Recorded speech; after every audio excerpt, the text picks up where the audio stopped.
Welcome, welcome, welcome to the Hate to Lose Sports Show, where we enjoy sports while being encouraged, because we don't just hate to lose in our sport, we hate to lose in life. I am your host, Christian John Bradley, and today I have an amazing special guest. He is a writer for the People magazine, Entertainment Weekly, and he's also a best-selling author of the piece Challenge to Champion, and he's also has an upcoming book coming up called Inspiring Stories of Football Greats. Give it up for Skyler Trepel.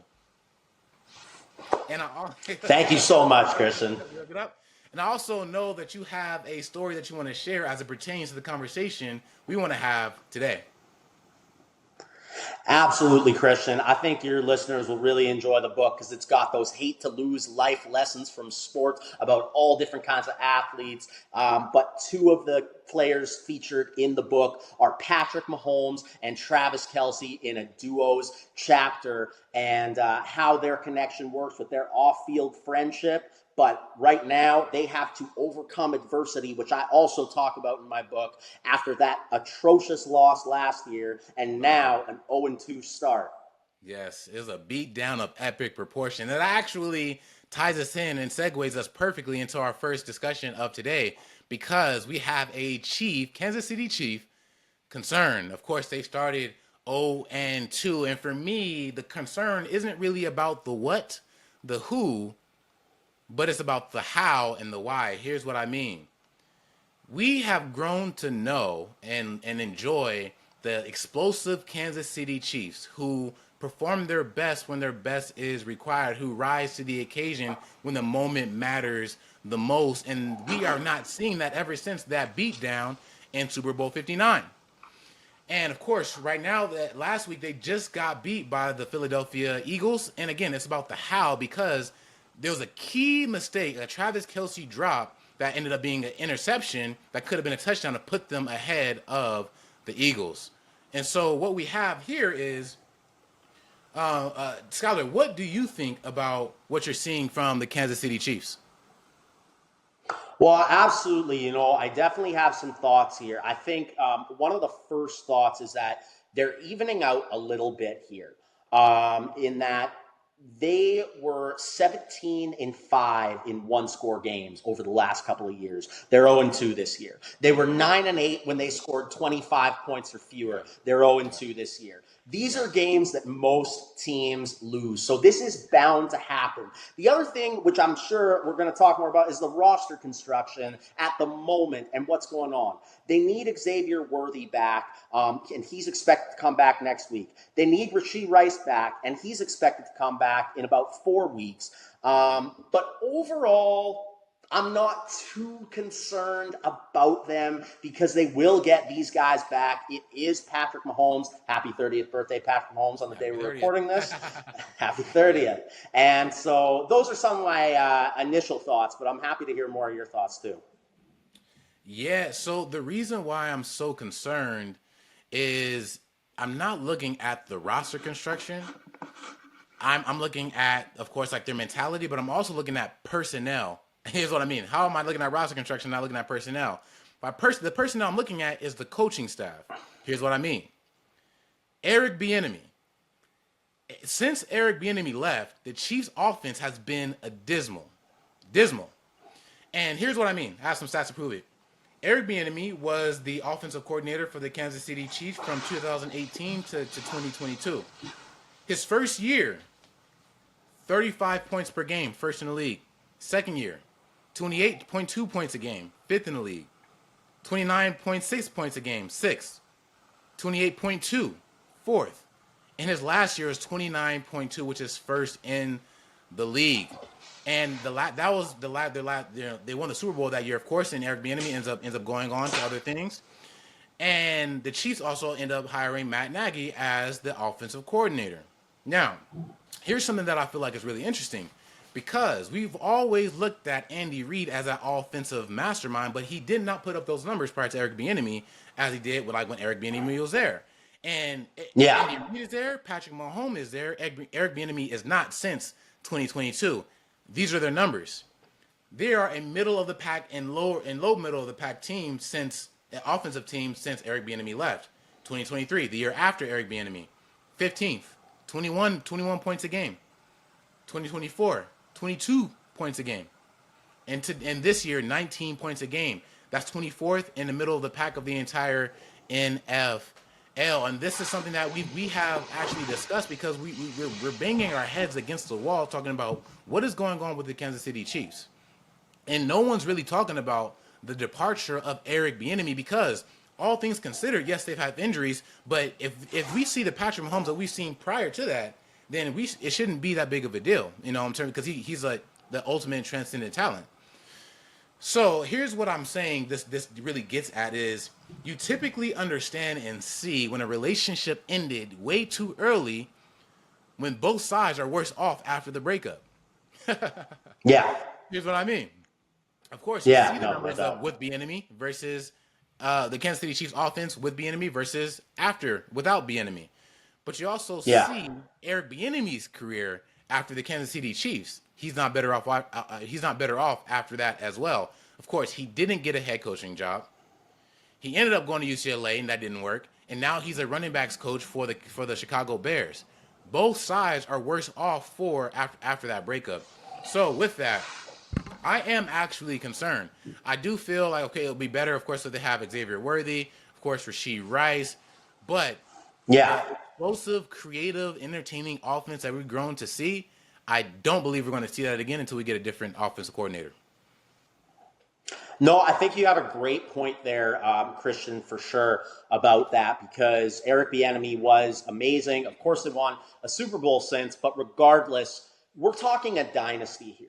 And when you are talking a dynasty, they are held to a different standard where one Super Bowl is amazing for most people, but for the Chiefs, they're looking at a dynasty. And I think that's another interesting area. And when you take more of the longer term perspective, when you're talking about breakups as well, you have a Travis Kelce sized breakup coming eventually with his age. And we have to see what happens there because even this weekend, without that Travis Kelce drop, maybe they win that game. But you're right.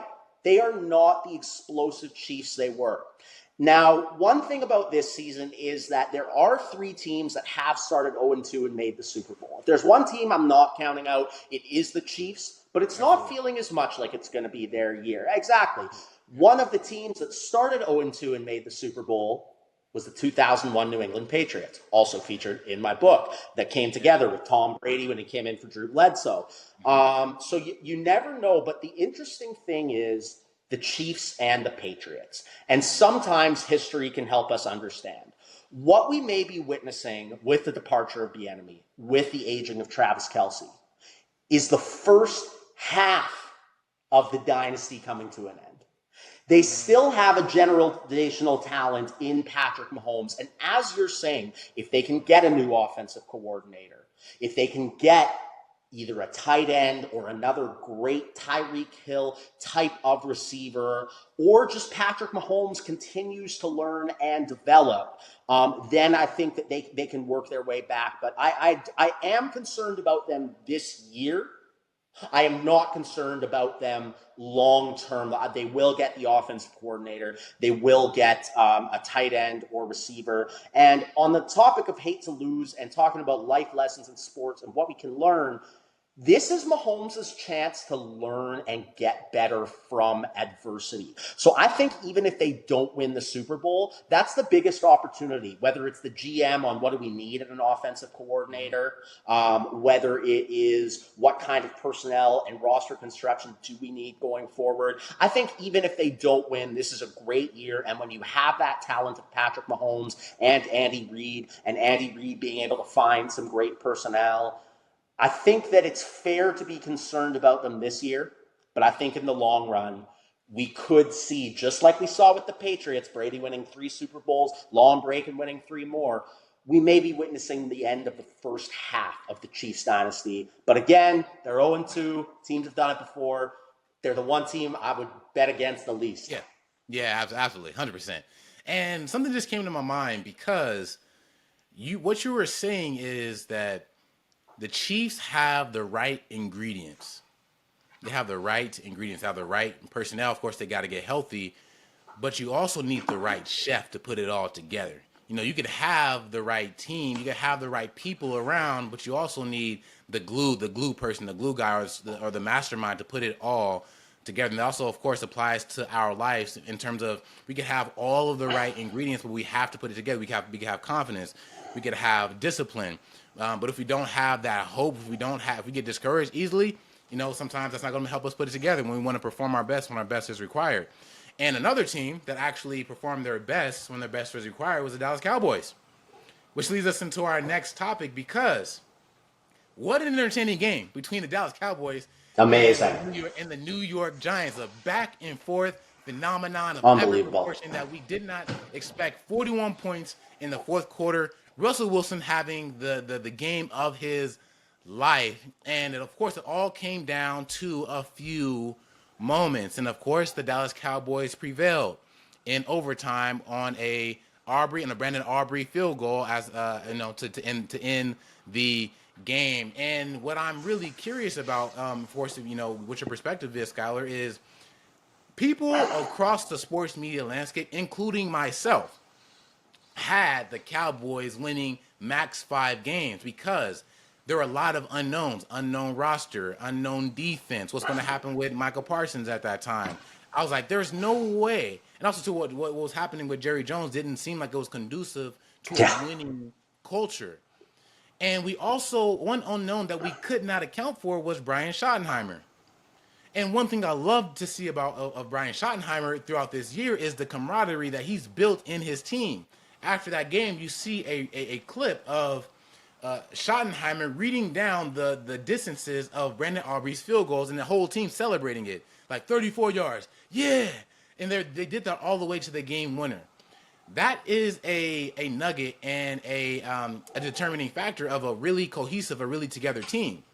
And up to this point, they have definitely outshined the perspective and the expectations that I and a lot of people have had. So the question is, were we wrong about the Warriors? Was I wrong about the Dallas Cowboys? And are they a playoff team? Matt, it is a great question, and you raised some great points there, Christian, for sure. So I was cold on the Cowboys like yourself, and I would love to be hot on them after this, but I'm only lukewarm, man. But I am lukewarm because they did show some heart. They did show some heart.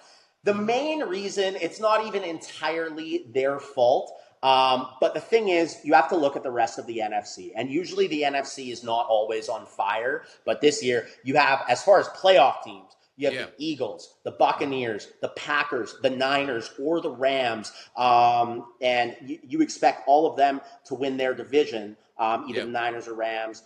And so then the Cowboys for the wild spot, they're competing with either the Niners or Rams, the Lions, Vikings, Commanders, and maybe even the Giants, who knows. So it's going to be tough for them. I think what they have to do is take risks while playing.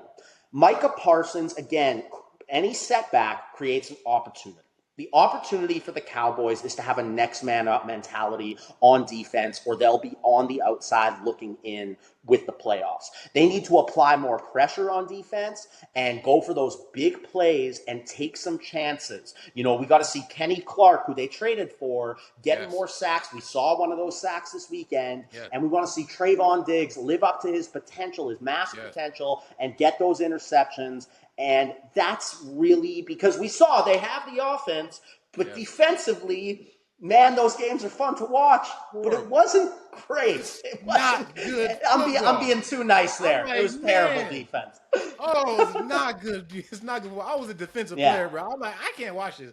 This is awesome, but it's like it is incredible to watch. Here's the reason why it's so entertaining to watch, because we're watching people respond. That's why it's so entertaining. We're like, they're going back and forth. It's a battle of wills. Who's going to give in first? Who's going to lose focus first? In this case in point, it was Russell Wilson. Russell Wilson was playing out of his mind. 450 yards, had the ball, second opportunity to go and win the game, and you throw an ill-advised pass where you didn't even need to. It was second down. What are we doing? And so, crazy. For me, I'm like, it's an incredible testament to, one, of course, staying consistent, staying in the moment, but it's also of the expectations of people that are around you don't matter to what you are doing in terms of your preparation when it's time to perform. The Cowboys have a lot of distractions. One being Jerry Jones. Two, Absolutely. the other one actually being removed to Micah Parsons because his own teammates are Mm-hmm. talking about how the impact of his podcast that they were having. So we're actually Yeah. watching the impact of one, a man that actually proves to be a good leader right now in Brian Schottenheimer from what we're seeing. And two, what happens when you focus on what you have in your hand, controlling what you can control. And also too, something I want to get back to is what you said. You talked about the playoff teams that you had. So you had the Commanders in, but you didn't have the Detroit Lions in. Here are the playoff teams that I have. Uh, okay. No. I'm sorry. Just to clarify, I was saying those are the teams that they'll have to compete Oh, with okay. to Compete get with, all into right. the playoffs because they are the All right. likely contenders to Great. make the wild card spot. Absolutely. Great. Yeah. All right. So here's what. So in terms of are they a playoff team? Here are the teams that I have. All right, and these I'm ranking them. So, I mean, first divisional. First, I have the Green Bay Packers, Tampa Bay Buccaneers, Los Angeles Rams, Same here. Philadelphia Eagles. After that, Yep. I have the Detroit Lions in. I actually have the Atlanta Falcons in. Their defense is insane. Wow. They got so much pressure. All right. I have the Dallas Cowboys competing with the 49ers for that seventh spot. And Wow. I'm not sure. I'm not there yet in terms of like who's going to get it because of course you have the injury to Brock Purdy, and I just need to see more consistency from the Dallas Cowboy defense. But that's that's really where I'm at with it. And actually, this actually segues. Also, do you have anything else you want to say on this topic? On this top, shout out to Russell Wilson for his performance, man. Love to see the OGs cook it up. And man, it'll be an interesting playoff race though, especially with the injury to JJ McCarthy. Vikings are down a little bit. It's not like the Giants, and you never know if Jaden Daniels hits a sophomore slump. If all that happens and the Cowboys can have a next man up mentality on defense, then they can make the playoffs. Yeah, and I believe the Cowboys play the Bears this upcoming week. And that actually segues us into our next discussion because we're going to be talking about the Chicago Bears and specifically the relationship between Ben Johnson and Caleb Williams because, of course, if you have not heard, you have not seen, the Bears got romped. This was a beatdown. There was no hope from start to finish. And something I really actually enjoy as a competitor is that, of course, like, when as a head coach, when someone leaves your staff and you play them the first time, you have to dominate them. It's like little brother, you know what I'm saying? Like, whenever you play them, you got to beat them down. But this was an overall romping, and it was very, very difficult to see. And the reason why is because I'm actually a big fan of Ben Johnson. His determination in how he speaks, the intentionality with which he speaks. And also like the leadership that you have, because you saw in the preseason, of course it's preseason, I understand that, but you saw an electricity and excitement on the field of play that you had not seen with Matt Eberflus or whoever was before Matt Eberflus. And so, of course they gave away, they're 0-2 right now, gave away their home opener up 17-6 in the fourth quarter. And JJ McCarthy had the quarter of his life, of course, early career. And then, of course, you get beat down 52-21 in your return to Detroit. And I'm starting to question the beliefs I had about the team as it relates to Ben Johnson. Here's why. Because anytime you have a connected team, you have each other's back. When you go into a place where if it's when the Lions go to play the Rams, they want to have Jared Goff's back, so they're going to play a little bit harder. But we didn't see that. We didn't see the team go to bat for Ben Johnson when he went in his return to Detroit. So I'm starting to question that. Next thing is that I am seeing a rift in Caleb Williams and Ben Johnson. But also, too, before I go into that, I also want to hear what you have to say about it. Yeah, absolutely. No, man, I think it's very concerning to say the least. I think it's really interesting because also, I mean, what Ben Johnson did with the Lions, and then you and I both know as Trojans, fellow USC alumni, what Caleb Williams was able to do. But it takes two to tango at the end of the day. I think it falls a little bit on both of them. I think Caleb Williams is a phenomenal talent. He's very young, but he does need to maybe exhibit a bit of better body language and leadership for all the talent he has on his end, and that can come. Ben Johnson and Caleb Williams, I think they'll work well together. I think they want to succeed, but it is going to take time. And right now, I think Ben Johnson is almost overestimating Caleb Williams' NFL experience, not always calling the right plays to put Caleb in position to succeed. There was one, particularly when Caleb threw the interception, you had three players crossing the middle of the field at the same time, which puts Caleb in a tough position. So they need to work on that synergy. But again, as a quarterback, there's a reason you're paid the big bucks. The Bears need to be patient. Caleb may need to realize this is not the year they're going to win the Super Bowl. But if he can start getting everything I hate to say it, but it's probably true. I never like to count teams out early, but I don't think this is the Bears' year for the Super Bowl. Man, but the thing is, what do you do? What do you do when that happens? You learn everything you can when you have someone like Ben Johnson. And I think if they can both be patient with each other and both work to learn and build a culture this year, then they don't have to move on from each other so quickly, and there might be something special at play in the future here. Yeah, very, very well said, Skyler. Amazing. And the concern and what you're talking about is the patience that they have and the synergy that they need to build. Absolutely. Of course, it needs to happen with any first-time head coach, inheriting a quarterback. But what I'm really concerned about, because I truly don't believe it's going to work. I don't. Here's why. No. Because the skills aspect is something that you can teach. But we are seeing a battle of philosophies. This is a battle of football paradigms that are colliding with each other. And here's what I mean. Caleb Williams has been ultra talented his entire life. He trusts in his ability. And when all goes wrong, he trusts in his ability. Here's what I mean. At the slightest sense of the pocket breaking down, he leaves the pocket and relies on his talent, on his ability. That doesn't work when you have Ben Johnson, because that style of approach negates the timing, the precision, the on-time and structured nature that Ben Johnson preaches in his philosophy. So here's what I'm saying. Ben Johnson believes in technique, timing, the process. Caleb Williams believes in his talent. And I don't know if those two things are going to actually mesh, because you also saw that the goal for Caleb Williams this year was 4,000 yards on 70% completion percentage. Right now, we're at around 61% and on track for 3,500 yards. And mind you, Ben Johnson's coming from Jared Goff, who was that on-time person, especially with a mastermind like Ben Johnson, where he's thinking, I have schemed all this stuff open. You just have to trust that I am putting you in a good position. And here's what I mean. You saw in the first game against the Vikings, Rome Odunze running wide open on a skinny post. Caleb Williams looks at him, but doesn't take the chance. Yeah.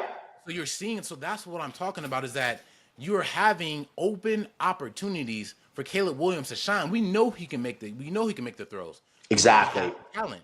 But I just don't know if the philosophy and him trusting in the coach, trusting in the scheme, can actually do it. On the flip side, Ben Johnson is going to have to loosen up a little bit if he wants this thing to work. But ultimately, I actually don't see it working, because of course Ben Johnson didn't draft Caleb Williams. And another thing that's concerning about this is how Ben Johnson talks about Tyson Bagent, or Tyler Bagent. Forgive me if I'm missing his name, but he talks glowingly about Bagent, and you don't see him talk the same way about Caleb Williams. So I am actually really concerned about this marriage, because I don't see it working, and how that plays out in this season. I said a few weeks ago that I see the Chicago Bears having their first winning season in about 7 years. I'm going to stick with that for right now. I need to see it though. I'm hanging on by a thread. Yeah. I'm hanging on by a thread. I Yeah. want them to go at least 9-8, but I'm hanging on by a thread. Yeah, yeah. No, man, you raised some great, and I think that's what I'm sort of saying is like the only way it can work is with patience. That Yeah, doesn't mean that I think it will either, man, because we yeah, both know NFL general managers, owners, patience is not one of the required skill sets when you're trying to really win football instead of acquire draft picks. And yeah. so it is tough to see the marriage between Ben Johnson and Caleb Williams working out long term. I think there are, as we both laid out, there are paths to make it happen. But if they both stick to exactly who they are right now, there's no way it'll work. There's no way, and that is unfortunate because we've all seen ultra talented people be put in situations and they don't end up being actually successful. The people that I played with, and I'm watching them like, man, this guy is amazing. Don't actually end up panning out the way that you thought it would. So right now, we're just hoping that this thing works because I truly believe if Caleb Williams allows Ben Johnson's philosophy to infiltrate his mind and Ben Johnson embraces more of Caleb's ad lib style of play, I think this can actually be an incredible thing, incredible relationship. So with that, yeah, so these are all great discussions that we're having, and now we are going to really look into the this upcoming week. All right, so we have a couple games that we're going to dive into, and this one's called the competitive edge. Who do we think has the competitive edge in the most competitive games that are happening this weekend? For me, the first one I actually want to highlight is the Rams gallop to Philadelphia to take on the Eagles. Yo, I'm a Rams fan unapologetically. I'm a Rams fan. I'm from LA, born and raised. They my team. We Nice. got to get our get back. All right. We got to get our get back. Yeah. One play away from going to the NFC Championship game because a center decides not to block the most dominant, defender in the entire game, Jalen Carter, in a key pivotal moment. So with that, I actually have give the competitive advantage to the Los Angeles Rams in that matchup. Yeah. No, absolutely, man. I definitely agree with you. I think the Rams are looking really, really hot this year. And I definitely agree that I think, I don't know. I mean, the Eagles are looking fantastic. Don't get me wrong. But I don't know. Sometimes when you're just on fire, you need to get humbled a little bit, and I think the Rams could potentially pull off the upset this weekend. But it's tough to count out the duo of Jalen Hurts and Saquon Barkley, who are both mentioned in my book as well. Incredible duo. And so we'll have to see what happens there. But I think that'll be one of the most exciting games to watch this weekend for sure. Absolutely. And the next game that I actually want to highlight is the Detroit Lions go to Baltimore to face Lamar Jackson and the Baltimore Ravens. Now, this one is going to be a high-scoring, high-flying, great action, entertaining game. And who I have winning, both teams have had some lulls this in terms of like their play this year, but also yeah, I give the competitive edge to the I don't know, man. I give it to the Ravens because Lamar Jackson is actually a truly transcendent, historic player. I think he's going to get it done. Derrick Henry is playing out of his mind as well. I mean, the first game, second game, he didn't really do much, but I give that competitive edge to Derrick Henry, and yeah, those are the biggest games that I have of this upcoming weekend. Anything that you wanted to add to that?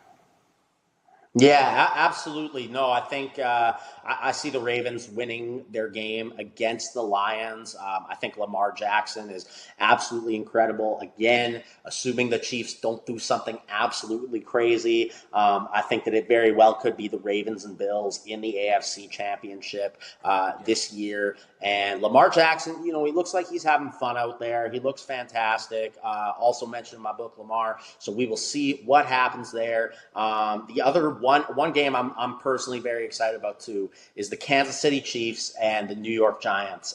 We were talking about them earlier. It's Sunday Night Football, and also, I mean, you got Russell Wilson, you got two Super Bowl champion quarterbacks playing against each other there, and I think everyone is really waiting to see how will Mahomes respond in prime time, even if he doesn't have all his best players with him, particularly Rashid Rice and a potentially injured Xavier Worthy, even if he's back. But I think that'll be a really fun game to watch too.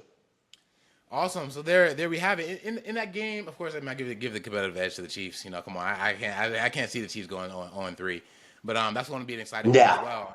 And as so with that, as we close, we're going to close with a segment called "The Biggest Hate to Lose Moments Over the Weekend." And so I'm going to start off with the NFL ones. And we're going to talk about the NFL first, then we'll get into some, get into one outside of that. So the first one I'm going to talk about in terms of the biggest hate to lose moments. Here's what I mean. These are the moments where a player rose to the occasion to perform their best when their best was required. The game was on the line. They had their best and biggest moments. All right, so first, Cowboy comeback. Brandon Aubrey's 64-yard game-tying field goal to send the game into overtime against the New York Giants. And, of course, he then had the game winner in overtime. So I wanted to highlight him. And actually, Skyler, can you highlight the next one? Absolutely. The next point we are talking about here is the Tampa Bay Buccaneers buckling down for a game winner with Baker Mayfield scoring the game-winning touchdown drive against the Houston Texans. And that was incredible too, because that changed the whole conversation. CJ Stroud potentially won the game with 2 minutes and 10 seconds left. Yeah. And then we're all talking about, CJ Stroud's back, which I'm hoping he will be at some point. I like CJ. Yes. And I believe in him. He will be. But instead, we're all talking about how good the Tampa Bay Buccaneers are, winning that game in the last second. So that was incredible to watch. And again, it's incredible to see how single plays can change narratives. Yes, they are. I love Baker Mayfield. I'm a huge Baker Mayfield fan because there are just certain players that are just dogs. Like Baker Mayfield is a dog. Like his first game with the Los Angeles Rams, he has a game-winning throw. The team he hadn't even been with. Yeah. That's the type of mentality. That's the type of the competitor he is. And also, I think I saw a stat that he has the most game-winning touchdown drives in the league since he's been with the Tampa Bay Bucks. So hype to him. All right, so this last biggest hate to lose moment of the NFL this weekend. Jake Browning rising to the occasion in the biggest moment. Down 3, 24-27, goes on a 15-play, 92-yard game-winning drive. Kudos to him. Of course, Joe Burrow goes down with a turf toe, going to be out for 3 months. But Jake Browning was ready. You know, he stayed ready. He didn't have to get ready for that moment, and he rose to the occasion. But here's what I'm going to say. All right, so those are the NFL biggest hate to lose moments that we are highlighting. But also, here's what I want to highlight as well, because there was one that overshadows all of it. And it was the fight between Bud Crawford and dominating, Canelo Alvarez. Because, of course, you had Alvarez looking, being a favorite, got the lion's share of the money. And, you have Bud Crawford talking like he just wanted the opportunity for legacy, and Canelo talking confident and stuff like that. And Bud Crawford raising his weight class to meet Canelo Alvarez in that fight. What do you have to say about that, Skyler? It was an incredible fight. I've tuned in for the Jake Paul-Mike Tyson fight, and, I've watched highlights of Ali. I know a bit about boxing here, and after the recent spectacle of Jake Paul, this time, for those who were tuning in to the massive Netflix fight, we got to see an absolute boxing chess match where every punch was earned. Both fighters earned the opportunity to go the distance, and Bud Crawford proved the size of your body doesn't matter as much as the size of your heart. It was a fantastic fight to watch. It was a great story, and it was really, really enjoyable. It was super fun to watch. Great for the sport of boxing. Great for expanding just the world of sports and sports people pay attention to in general. A wonderful moment overall. Yes, and something that like I love to see is that it was the approach of Bud Crawford. Like it was the heart, it was the belief that he knew he was supposed to be in the ring with Canelo Alvarez. Like he believed it. He went on the attack. Of course, Canelo was controlling the middle of the ring a lot of the times, but Bud Crawford was checking him. Of course, he had that viral punch when he actually Yeah. he hooked Canelo Alvarez, and Canelo Alvarez And he earned it. Like he wore yeah. him down throughout the Yeah, match to earn that yeah, opportunity, and it was really, really high quality. yes, yes. And so what we Props to saw Bud. as well is that like he didn't allow what the history said to determine how his mind and how he approached it. He defied what history was telling him. He changed what history could be and what his legacy was going to be. And that's what I respect the most about Bud Crawford because, of course, he believed he was supposed to be there and nothing else mattered other than the opportunity. How often are we in positions, the hard work that we've paid off, we see somebody else doing what we know we can do. We know we can perform at that level and we get the opportunity. Are we going to be ready to perform our best when our best is required? That's what I love the most about Bud Crawford because it showed who he is. It showed Yeah. him at the purity of his core. He loves to compete. He loves the process of boxing, and it actually showed him. It Loves was what he actually does. a very inspirational performance. It was an amazing boxing match. So grateful that I got to watch that as well. And there we have it. That is the Hate to Lose show for this week, covering NFL Week 2. You have something else to say, Skyler? Yeah, All right, absolutely, talk to me. man. Talk to me. All right, all right. I know you were asking about my book earlier. I was wondering if I was quickly share it with you. Yeah, yeah, absolutely. So now we're closing it off. All right, Skyler, what else do you have coming up? You have your book. Talk to us a little bit more about that. Absolutely, man. Thank you so much. So, the book, as we mentioned, is called Inspiring Stories of Football Greats. It's an uplifting collection of 12 stories about legendary NFL teams and athletes who overcame adversity, including injury, doubt, or tough beginnings, and emerged as winners, just like some of the themes we're talking about on Hate to Lose today. Just like how Hate to Lose teaches life lessons, my book also teaches lessons from sports. And that's what this does with valuable advice on teamwork, perseverance, learning from setbacks, and believing in yourself, even when others don't. The book is targeted towards kids, but I made sure it would be an enjoyable read for all ages, including you and me, Christian, and all of your listeners. So all the stories that I wrote feature rarely heard stories with applicable life lessons that can help you achieve your dreams in the ways we've talked about some of the athletes achieving their dreams today. I wrote about teams like Don Shula and the 1972 Dolphins, Tom Brady and the 2001 Patriots, legends like Joe Montana, Jerry Rice, Kurt Warner, Michael Strahan, Peyton Manning, Troy Polamalu, and Laurent Duvernay-Tardif. Kansas City Chiefs Super Bowl winning offensive lineman who endorsed the book and is also a medical doctor who plays in the NFL. And current superstars like Lamar Jackson and Josh Allen, epic duos like the aforementioned Joe Montana and Jerry Rice, Jalen Hurts and Saquon Barkley, and, as we talked about today, Patrick Mahomes and Travis Kelce. So you can gain a ton of wisdom by picking up Inspiring Stories of Football Greats, coming out October 7th. If you love watching Christian on Hate to Lose, I know you will enjoy reading the stories in this book too, because just like you do on this show, you can learn a ton about life from the stories of football players achieving greatness in their dreams. Incredible. And how will people be able to get the book? Any way they want: Amazon, ebook, local bookstores, big time bookstores, anywhere that you buy books, man, you're able to get that. And you can follow along on the journey at Skyler Trepel on Instagram, Skyler Trepel, Skyler T824 on X. Formerly known as Twitter, and Facebook, LinkedIn, I'm on. And definitely follow Christian's podcast, Hate to Lose, as well. And Christian, man, I want to thank you so much for having me on today, for giving me this opportunity to talk about football. I know that we were on podcasts at USC together before, too, and we've both been journalists. You working for ESPN, The Ringer, me with People Magazine, Entertainment Weekly, and all our USC stuff, man. It was just so fun to chop it up and hopefully inspire our listeners, just like I hope to do with my book, man. So thank you so much for having me on. Absolutely, yes. So, of course, it was an awesome blessing to have you on, brother. And yeah, so if you love sports, and you love inspiration, go and get the book. You know, it's coming out October 7th. Yeah, we're going to be making sure we're highlighting that as well because there are very few people that again find inspiration in sports the way that he does. It's going to be awesome. All right, so now we're closing it up. From the Hate to Lose podcast and the Hate to Lose Sports, I'm your host, Christian John Bradley, with Skyler Trepel. We will see you next week.